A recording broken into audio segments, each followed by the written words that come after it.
Oh, hello, folks. This is Steve AB4L.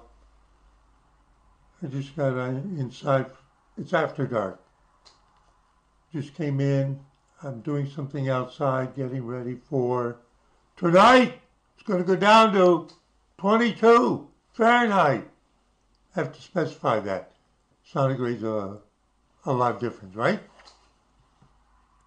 Our first real deep freeze here on the Piedmont of North Carolina. Got to go back out again in a minute. So I was just looking. Now, to me, I can't get over how sometimes keywords can show up in one article and then the next when you click around. So this is nothing in this episode is a promotion, nor is it a recommendation. This is just an idiot running his mouth. In a way, it's a wayback machine.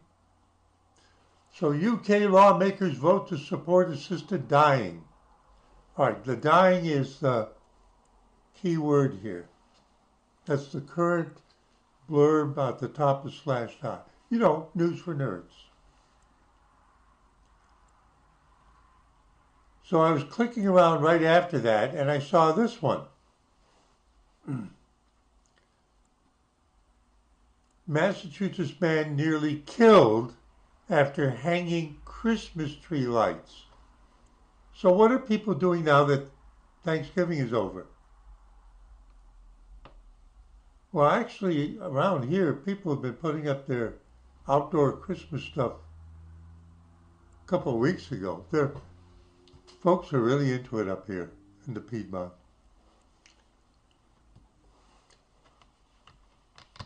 Now watch, they're going to make me try to watch her. Wesley, Massachusetts. I think that's in Eastern Mass, but I'm not sure. A Wesley contractor was nearly killed after hanging Christmas lights on a tree outside.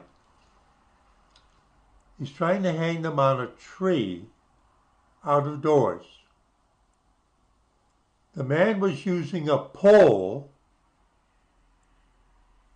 to put up the lights when it touched an electrical line above a utility post, sending an electric shock to him.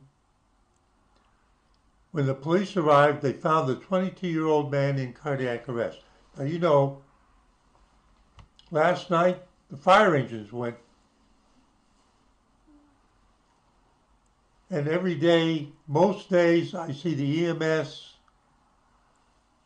These are the people who come out to save you, help you when you get into trouble. I'm putting in a plug for it. When I was in town shopping, the road was absolutely crowded right out in front of where the big box stores, that Business 64, you hear bonk, bonk, bonk. Fire trucks trying to get through. Give them room.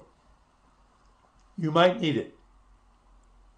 So the man was using a pole. I want to emphasize this. It doesn't say what kind of pole. He's a utility worker, a contractor.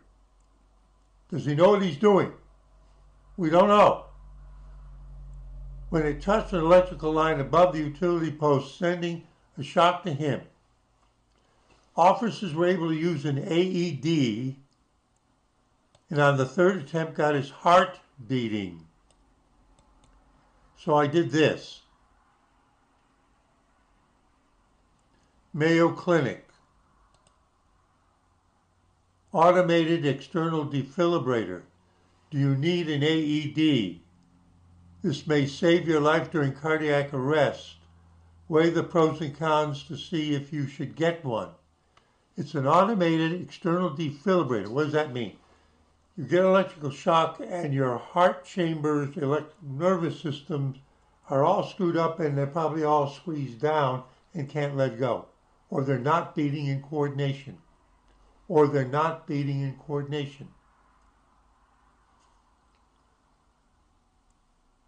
It's used to treat a person whose heart has suddenly stopped working. The condition is called sudden cardiac arrest. Now, a long time ago, 1960s, late 1960s, when I worked for a large company in their chemical research labs.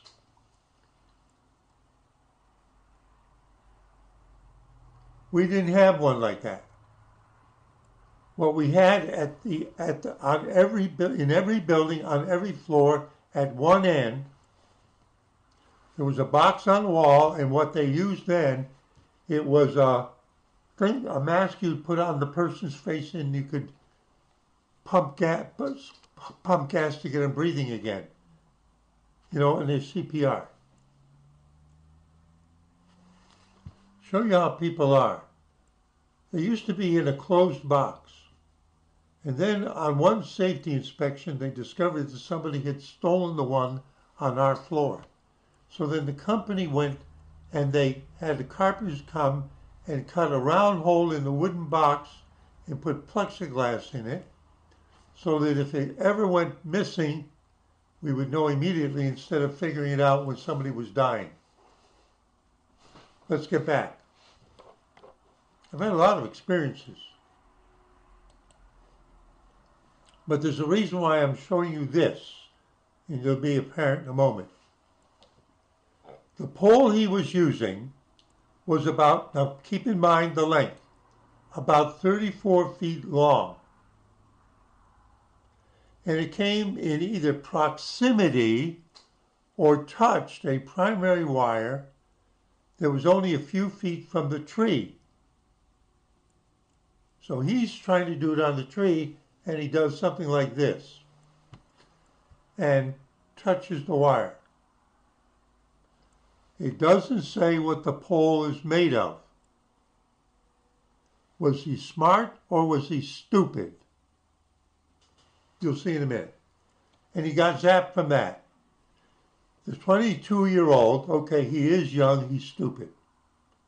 Right off the bat, right there. Sorry. Well, maybe not. Age prejudice. The 22-year-old also suffered burn injuries, yes, and is now recovering in a hospital. Police are urging residents to be cautious of live power lines when hanging Christmas lights. Okay, I'm not making fun of this. 2 years ago, it's November now, last day of November, but in October, 2 years ago, October, a tree right out here on the property line fell on the 3 main distribution power lines that run right across the property, that power all of 64 going out that way toward Ramseur. The substation is a quarter of a mile down the road. It broke all 3 lines. I made a series of videos about it because the contractors came out within like 2.5 hours and started the work to put it back all up. Now the power had been turned off to those main feeders. But then after they got it up and they turned it on, everybody had lights and electricity, but not me. The people back here did, the people there, the people, well, no, he didn't have it either. The guy directly across. And that's because from the pole right here near where it was broken, there's a transformer and it feeds my house and then it goes across the road to that house, and it used to also power the billboard, but that was all wrecked by something else that fell in the storm. So it was shorted out. So they got to me after 2.5 days. The guys came into the yard. They came here because the power pole is right on the edge of this property and next, but about 20 feet from the road, 30 feet from the road. And here's the video showing you the pole. You can't see it, but the 3 main lines are up here. There's the transformer for me and the guy across the street. And can you see the pole? And there's the guy. Now the master electrician, he had a badge on, who did all of the work to fix up our local circuit, then put in a cell phone call to a specialist, a different guy,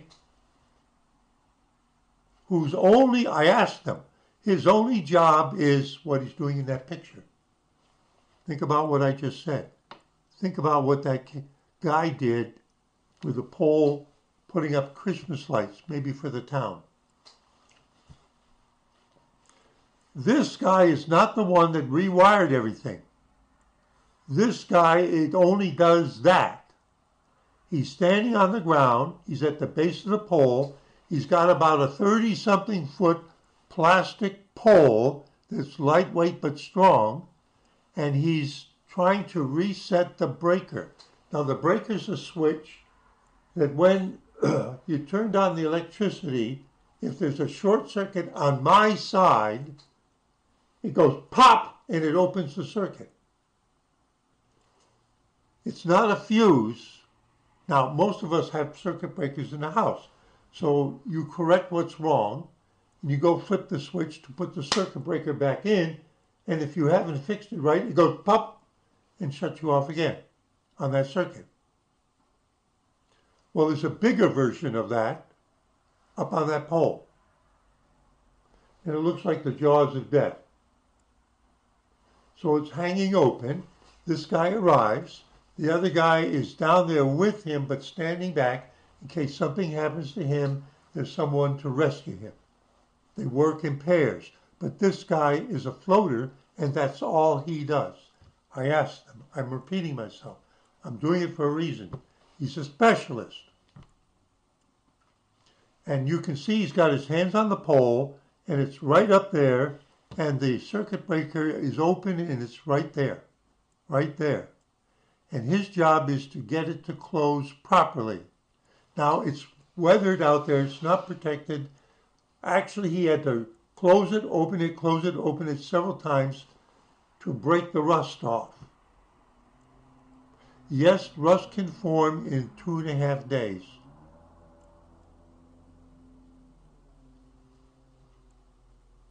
He had to open and close it several times, and then it did a take. Follow that? There's the circuit breaker. Here's the pole that he's holding. There's the power transformer. There's the line going to my house. There's the line that goes across the street to service the other side. So I'm contrasting a written article and somebody making a mistake and what they did right here. Personal experience. I'm watching them. With trepidation. Now we're going to go back to when I was around 10 years old. I didn't see it happen. I lived on the same street. I didn't see it happen. I lived on the same street as the guy, the person who owned this house.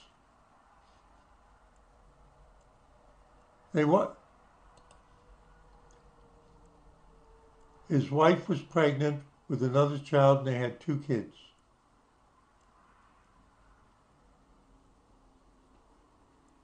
It's been raining. For some reason, he needed to do something about this window up here.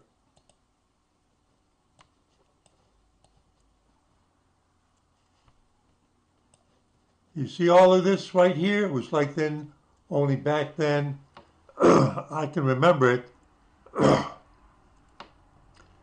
There were fewer lines, but that was the main feed for the street and to branch off here.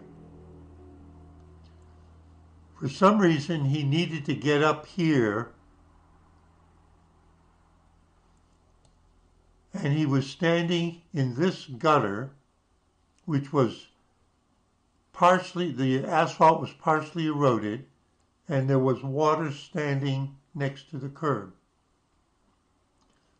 Because wherever the sewer is, you can see there's a sewer line here, wherever the sewer was back then, when I was 10 years old, there was about 6 inches of water along the curb. For whatever reason, I'm sorry the car is right here,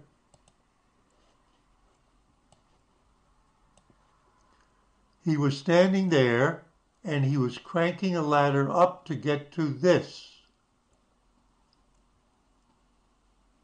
You know what happened next, don't you?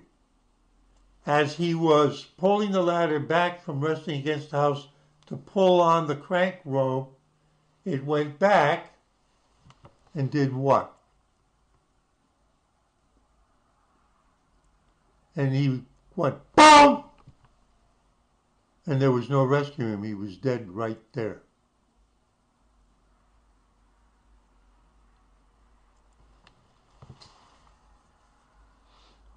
This house is about 10 houses away from where I was living. A neighbor.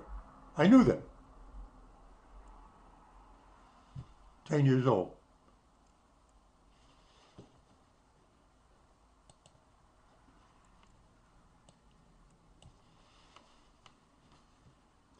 I think it was a wooden ladder, but that didn't make any difference.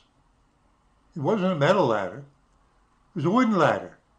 And yes, if the voltage is high enough and you've got a good ground, it's possible for current to burn a path down the wood if it's trying to lightning down to ground. I'm just using illustrative words. That's what happened to this guy. And that's what this guy was being careful not to do. But it's a specialized thing. And and that's all he does. It's such an important and risky skill to stick a pole or anything like that up there. Or a ladder. And that's my post-Thanksgiving message to the world. Please be careful. Use your brain. Be careful. All right, I'll say one more thing. Can't show you where it is. But thinking of somebody I grew up with, doing this came to mind. Now this is long after I went out into the world, but this was somebody that I knew very well. Her name was Elise.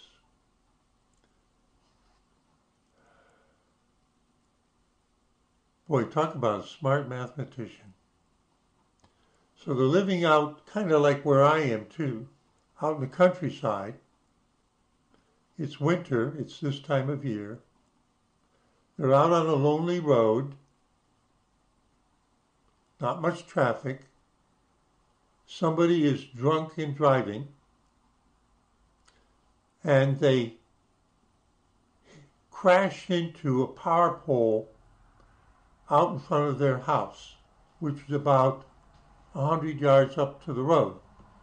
They're out in the country. Her husband goes out to see what happened, and he can see the car, and the door is partly open, and there's a person in it injured, and he goes over to try to pull the person or see how he is, and what he can't see in the dark is that by hitting the power pole, one of these live lines broke and fell down, like right over here, 2 years ago, and killed him instantly. Because he walked into it, and it was hanging there. And it wasn't down to the ground sparking, and he didn't know.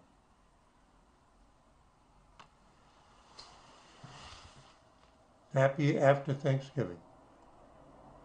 Steve A. before you, just kind of reminiscing a little bit, but there's a safety message in this, isn't there? Saying see you in 73.